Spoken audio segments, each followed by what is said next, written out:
Днеска ще ходим на Света Анастасия. В момента сме на хижа Тополица, близо до Айтос. Имаме 2 часа за да отидем до там, така че нека да влизаме в колата и да потегляме, защото работата не е добре.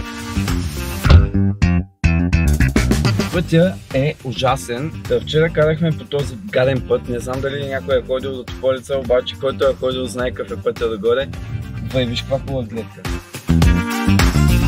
Вчера гърмеше, валеше, беше тъмно, беше много страшно, беше като буквално страшна игра сега не играеш.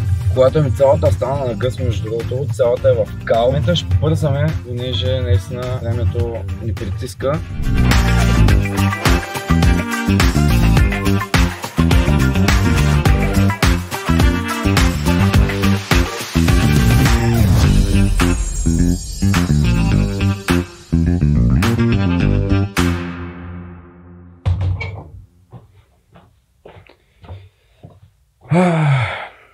Прибрахме се у нас. Така, мисля, че сме изправени вече.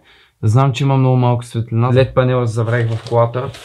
Но се взехме закуски да хапваме. Точно 10 минути имам да се наям. Гледа колко памет имам в картата. Понеже тук гледам, че не ми остава много време за снимане. И ще се видим по-късно.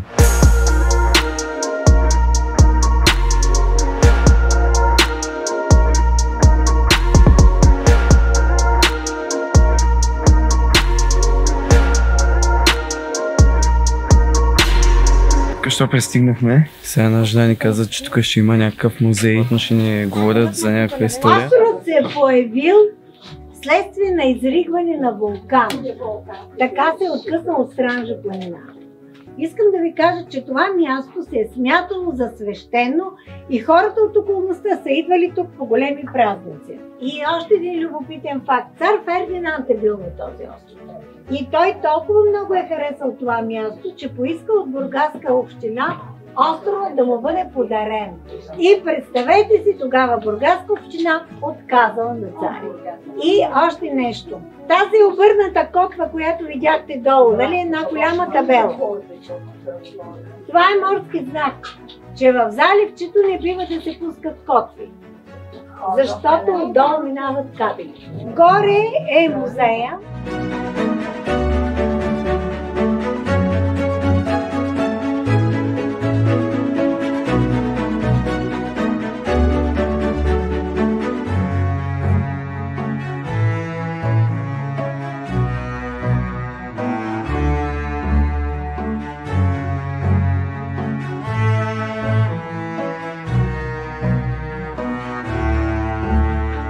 В момента сме в 3D морето.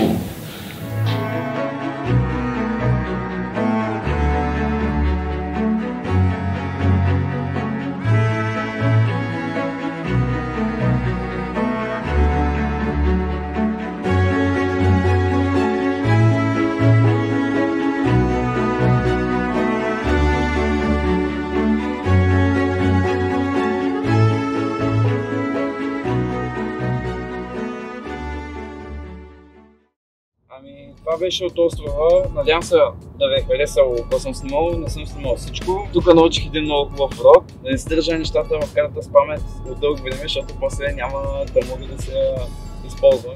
Накрая не снимах много как се прибираме, какво правим, защото няма памет в картата. Отбихме се набързо да си купим някакви неща за ядене, че последна седмица не остана, а нямаме нищо за ядене. Както традицията повелява, влога ще свърши в квартирата, така че ще се видим направо там. Ай!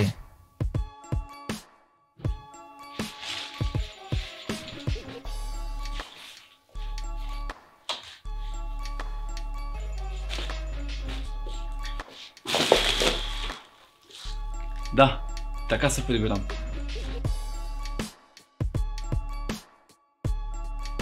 Защото този епизод, хора, вече е малко по-различен. Ръката ми почна да трепери, защото си нямате на идея аз какво държа в момента в ръката. Това нещо е колкото тялото ми. Да, това ще е до другия път. Чао!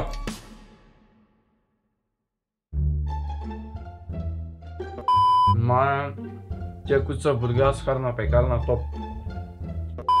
Така, в момента снимам на 60 FPS, каква е тази глупост? Надявам се кадрите да са ви харесали.